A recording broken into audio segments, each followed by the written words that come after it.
नमस्कार, आपका अखबार के YouTube चैनल पर आपका स्वागत है। मैं हूं प्रदीप सिंह। आज बात करेंगे राजनीति में वंशवाद की। भारतीय जनता पार्टी, प्रधानमंत्री नरेंद्र मोदी अपने यहाँ इसको ख़त्म कर रहे हैं, लेकिन क्या सचमुच ख़त्म हो रहा है? क्या एक इस सिक्के का दूसरा पहलू भी है कि एक तरफ आप ख़त्म कर रहे हैं, दूसरी तरफ उसको सींच रहे हैं? क्यों कह रहा हूँ ये आगे बताऊँगा। पहले आप इस बात को समझिए कि वंशवाद किसी भी देश की डेमोक्रेटिक सिस्टम के लिए सबसे बड़ा खतरा है। वंशवाद आम लोगों का, आम कार्यकर्ता का कहना चाहिए, विश्वास डिगा देता है डेमोक्रेसी से, जनतंत्र से। उसे लगता है कि हम कुछ भी कर लें, कितना भी मेहनत कर लें, कितना भी परिश्रम कर लें, हमको सर्वोच्च पद जो है कभी नहीं मिलना है इस पार्टी में। जो भी वंशवादी पार्टियां हैं, वहाँ बर्थ सर्टिफिकेट और मैरिज सर्टिफिकेट से तय होता है कि पार्टी का मुखिया कौन होगा, सर्वेसर्वा कौन होगा या सर्वोच्च नेता कौन होगा। पद किसको कहाँ मिला है, नहीं मिला है, उस पर मत जाइए। पार्टी किसके अधिकार में है, किसके कहने से चलती है, फैसले कौन लेता है, फैसले लागू कौन कराता है, बात इसकी है। और वंशवाद का ये जो बीजारोपण है वो हुआ है नेहरू गांधी परिवार से। जब अपने खुद प्रधानमंत्री रहते हुए जवाहरलाल नेहरू ने अपनी बेटी इंदिरा गांधी को कांग्रेस का अध्यक्ष बनवाया, वो भले ही तमाम कांग्रेस के लोग कहते रहे कि जिस बैठक में फैसला हुआ नेहरू जी उस बैठक में नहीं शामिल हुए, ये सब कहने की बातें हैं। अगर उनकी मर्जी नहीं होती तो इंदिरा गांधी कांग्रेस अध्यक्ष नहीं बनती। तो वहाँ से जो सिलसिला शुरू हुआ तो उसका नतीजा ये हुआ कि जो बाकी पार्टियाँ थीं उनमें से बहुत सी पार्टियों को लगा कि अगर इस फॉर्मूले पर चलकर कांग्रेस सक्सेसफुल हो सकती है, लगातार इतने लंबे समय तक सत्ता में रह सकती है, तो हम ऐसा क्यों नहीं कर सकते। इसका मतलब जनता जो है इसके खिलाफ नहीं है, मतदाता इसके खिलाफ नहीं है। अब मतदाता की समस्या अलग है, उसके सामने क्या आता है और मतदाता कितना जो है उस वंश पर या परिवार पर, कितना जाति पर, कितना दूसरे मुद्दों पर उसका ध्यान रहता है, ये सब अलग मुद्दे हैं। लेकिन वंशवादी पार्टियां इसलिए भी विकसित हुई कि धीरे धीरे पार्टियों का जो विचारधारा पर आधारित थी उनका डिसइंटीग्रेशन होता गया। उनके विभाजन से, विखंडन से जो है, जो छोटे छोटे ग्रुप बने वो एक जाति के बने, तो पहले जाति के नेता हुए, फिर वो बदल गया एक परिवार में। उस जाति का जो नेता था उसको लगा कि सारा अधिकार हमारे परिवार का होना चाहिए। हम ही ने पार्टी को खड़ा किया, हमने पार्टी को बढ़ाया, तो हमारे परिवार के अलावा और कोई दावेदार कैसे हो सकता है। तो इसलिए किसी दूसरे को कभी उभरने नहीं दिया और हमेशा ये ध्यान रखा कि अपने परिवार के किस व्यक्ति को आगे बढ़ाना है। तो कभी उसमें कामयाबी मिलती है, कभी नहीं मिलती है।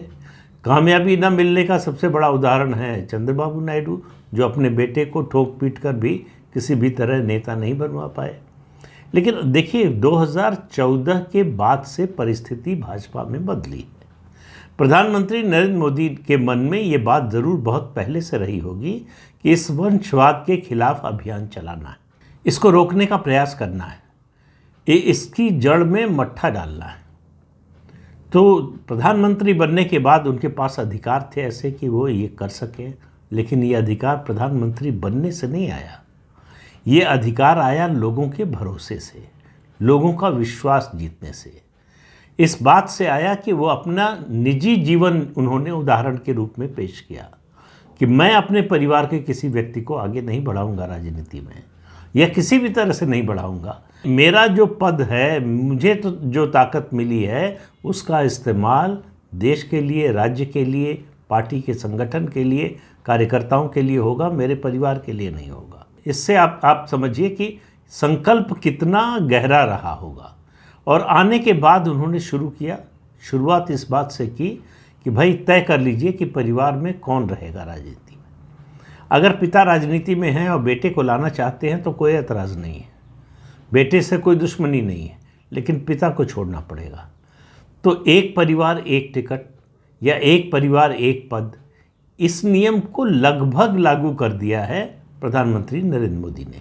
यही कारण है कि आप देखिए राजस्थान में मुख्यमंत्री रहते हुए भी 25 की 25 सीटें लोकसभा की जीतने के बावजूद वसुंधरा राजे सिंधिया अपने बेटे को केंद्र में मंत्री नहीं बनवा पाई।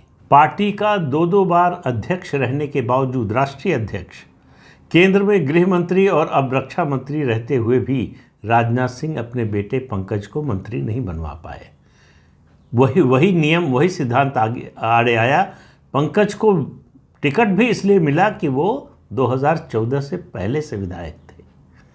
तो इस मामले में आपको जो अपवाद मिलेंगे वो वही मिलेंगे जो 2014 से पहले परिवार के एक से ज़्यादा लोग राजनीति में हैं, तो वही अपवाद के रूप में मिलेंगे। हरियाणा में चौधरी वीरेंद्र सिंह को अपने बेटे को लोकसभा टिकट दिलाने के लिए मंत्री पद से इस्तीफा देना पड़ा, राज्यसभा की सदस्यता छोड़नी पड़ी। तब बेटे को टिकट मिला, इसी शर्त पर टिकट मिला और ये हुआ, ये लागू करके दिखाया। किसी और पार्टी के लिए इस तरह का नियम लागू करना बहुत ही कठिन है, बल्कि मैं कहता हूँ आज के संदर्भ में असंभव है, बगावत हो जाएगी। इसी तरह से आप देखिए हिमाचल प्रदेश में अनुराग ठाकुर तब तक मंत्री नहीं बन पाए जब तक उनके पिता प्रेम कुमार धूमल सक्रिय राजनीति यानी चुनावी राजनीति से अलग नहीं हो गए। कर्नाटक में भाजपा के सबसे बड़े नेता BS येदियुरप्पा को अपने छोटे बेटे को टिकट दिलाने के लिए, बड़ा बेटा पहले से सांसद था, छोटे बेटे को विधानसभा का टिकट दिलाने के लिए मुख्यमंत्री पद से हाथ धोना पड़ा और उसके बाद चुनावी राजनीति से अलग होना पड़ा। वो अलग बात है कि इसका पार्टी ने बहुत बड़ा नुकसान उठाया, लेकिन उस नुकसान की कीमत पर भी इस नियम को लागू किया कि जब तक येदियुरप्पा जो है मुख्यमंत्री हैं या चुनावी राजनीति में हैं, उनके बेटे को टिकट नहीं मिलेगा। रीता बहुगुणा जोशी भाजपा की नेता हैं, कभी कांग्रेस में हुआ करती थी। उन्होंने तो अपना पद छोड़ने का प्रस्ताव देकर भी वो अपने बेटे को टिकट नहीं दिलवा पाई। वो इस बात के लिए तैयार थी कि वो इस्तीफा देने को तैयार है, फिर भी ऐसा नहीं हो पाया। 2022 के उत्तर प्रदेश विधानसभा चुनाव के समय एक लंबी फहरिस्त थी नेता पुत्रों पुत्रियों की जो टिकट के आकांक्षी थे। सारे ऐसे नेता जोर लगा रहे थे कि उनके बेटे बेटी बहू दामाद किसी को टिकट मिल जाए। प्रधानमंत्री नरेंद्र मोदी ने नियम बना दिया कि एक परिवार एक टिकट, तो किसी विधायक किसी सांसद के बेटे को टिकट नहीं मिला और ये नियम लागू कराया और पार्टी में असंतोष न हो इसके लिए सार्वजनिक रूप से जिम्मेदारी ली। कहा कि अगर आपके परिवार के लोगों को टिकट नहीं मिला है तो उसके लिए सिर्फ मैं जिम्मेदार हूँ। उन्होंने ये कहकर पल्ला झाड़ने की कोशिश नहीं की कि इलेक्शन कमेटी ने फैसला किया, पार्टी का फैसला था, संगठन का फैसला था, हम क्या करें, जिसको योग्य समझा उसको टिकट दिया। ये सब नहीं किया, सीधे सीधे कहा कि हाँ मैंने कराया ये और इसके लिए जिम्मेदार मैं हूँ और ये नियम लागू होगा, और उन्होंने उस नियम को लागू कराया। तो ये परिवर्तन जो इस तरह के होते हैं बहुत आसान नहीं होते हैं। ये वही नेता कर सकता है जिसमें इच्छा शक्ति हो, राजनीतिक इच्छा शक्ति हो। ये वही कर सकता है जो निजी उदाहरण पेश करे। अगर आप अपने बेटे बेटी परिवार के लोगों को टिकट दिला रहे हैं, दूसरों को मना करेंगे तो कोई सुनेगा नहीं आपकी, फिर विश्वास भी नहीं होता आप पर, फिर सवाल उठाते हैं लोग। सामने हो सकता है आपके डर से न बोले, पीछे बोलते हैं कि सारे नियम हमारे लिए हैं, आपके लिए नियम क्यों नहीं। तो ये उंगली प्रधानमंत्री नरेंद्र मोदी की ओर कोई नहीं उठा सकता। इसलिए प्रधानमंत्री जब वो बात कहते हैं तो सबके मुंह पर ताला लग जाता है, कोई उसके खिलाफ कुछ बोल नहीं पाता है। भले ही इसको मन से स्वीकार न करता हो, लेकिन कोई कुछ बोल नहीं पाता है। अब मेरा मानना है कि ये परिवर्तन जो है, ये परिवर्तन की जो हवा शुरू हुई है भाजपा में, ये बहुत ही दूरगामी इसका असर होगा। ये आज लग रहा होगा कि बाकी पार्टियों पर कोई असर नहीं है, लेकिन देर सवेर असर होगा पार्टियों पर। क्यों होगा? जब इसका असर मतदाता पर पड़ने लगेगा कि भाई ये बहुत हो गया, इससे बचने की ज़रूरत है। क्यों समाजवादी पार्टी का अध्यक्ष या सर्वे सर्वा या मुख्यमंत्री बनने की नौबत आएगी तो मुलायम सिंह यादव के बेटे अखिलेश यादव ही बनेंगे? क्यों लालू प्रसाद यादव के बेटे तेजस्वी ही पार्टी के सर्वे सर्वा या मुख्यमंत्री उप मुख्यमंत्री जो भी बड़ा पद होगा उन्हीं को मिलेगा? क्यों ऐसा होगा कि जम्मू कश्मीर में फारूक अब्दुल्ला के बेटे को ही मुख्यमंत्री का पद मिलेगा? तो ये जो वंशवाद की बेल है, ये बड़ी जड़ जमा चुकी है। और ये ऐसा घोड़ा है जो दूसरे दलों में, खास तौर से क्षेत्रीय दलों में सरपट दौड़ रहा है। इसकी लगाम थामने की कोशिश की है प्रधानमंत्री ने, लेकिन देखिए हर सिक्के के दो पहलू होते हैं, और इसका दूसरा पहलू जो है वो थोड़ा निराशा पैदा करता है, वो थोड़ी चिंता पैदा करता है, वो कई सवाल उठाता है। प्रधानमंत्री अपनी पार्टी में ये नियम लागू करवा चुके हैं और एक तरह से पार्टी में सबने इसको स्वीकार कर लिया है, मान लिया है कि ये नियम है, बन गया है और ये लंबे समय तक बना रहेगा। लेकिन जैसे ही आप भारतीय जनता पार्टी से निकलकर राष्ट्रीय जनतांत्रिक गठबंधन में आते हैं, तस्वीर एकदम अलग दिखाई देती। फिर वहाँ ये नियम जो है वो हवा में उड़ जाता है। अब ये बात सही है कि प्रधानमंत्री इस तरह के नियम, इस तरह के प्रतिबंध, इस तरह का अनुशासन केवल अपनी पार्टी में कर सकते हैं। अपनी पार्टी के लोगों को इसके लिए समझा बुझा सकते हैं, उनको तैयार कर सकते हैं, उन पर नियम आप चाहें कहना तो लाद भी सकते हैं। लेकिन दूसरी पार्टियों पर तो उनका अख्तियार नहीं है कि वो कहें कि आप किसको बनाएं, अब अपनी पार्टी में किसको टिकट दें, किसको अध्यक्ष बनाएं, किसको जो है मंत्री बनाएं। ये तय करने का अधिकार तो उनके पास नहीं है। गठबंधन के सहयोगी की बात कर रहा हूँ। अब आप देखिए, विडंबना देखिए कि भाजपा के नेताओं के परिजन जो है वो राजनीति से दूर रहेंगे, लेकिन ओम प्रकाश राजभर जो कई साल से भाजपा के सभी बड़े नेताओं को गाली दे चुके हैं, उनके दोनों बेटों का राज्याभिषेक भाजपा के सहयोग से, भाजपा की ताकत से होगा। खुद भी मंत्री बनने वाले हैं। संजय निषाद मंत्री हैं उत्तर प्रदेश सरकार में, उनका बेटा बीजेपी के सिंबल पर लड़कर लोकसभा का सदस्य है। इसी तरह से महाराष्ट्र में देखिए, शरद पवार के भतीजे अजीत पवार बीजेपी की कृपा से प्रदेश के उप मुख्यमंत्री बन गए। अब बिहार में रामविलास पासवान के बेटे चिराग पासवान,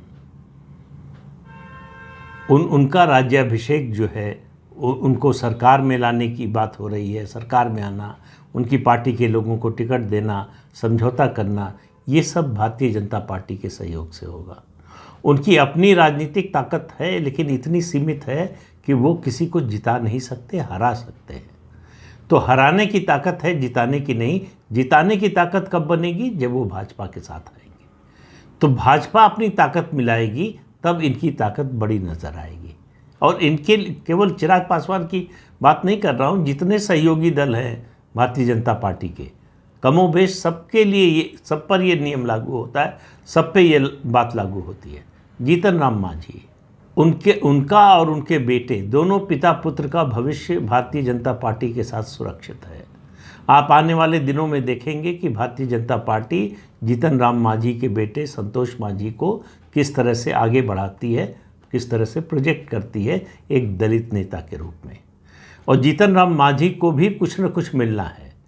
चुनाव का टिकट मिले ये ज़रूरी नहीं है, उसके अलावा भी बहुत सी चीज़ें केंद्र में अगर आपकी सरकार है तो आप दे सकते हैं। हरियाणा में ओम प्रकाश चौटाला के पोते दुष्यंत चौटाला भारतीय जनता पार्टी के साथ सरकार में शामिल हैं और डिप्टी चीफ मिनिस्टर हैं।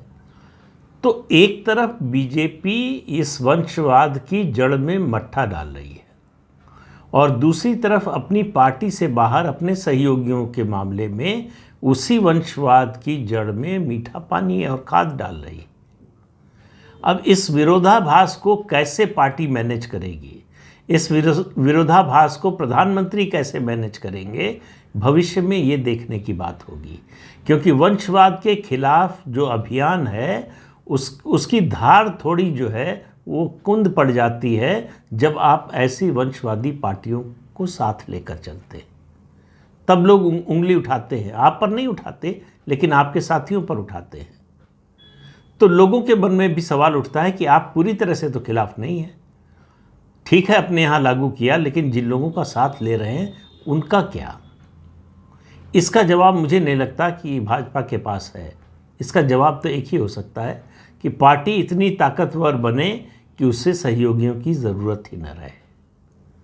जब तक ऐसा नहीं होता है, मुझे नहीं लगता कि वंशवाद के खिलाफ भारतीय जनता पार्टी कोई निर्णायक लड़ाई लड़ सकती है। जनता के बीच में इसी को मुद्दा बनाकर चुनाव में और पूरी राजनीति को बदलने की कोशिश कर सकती है।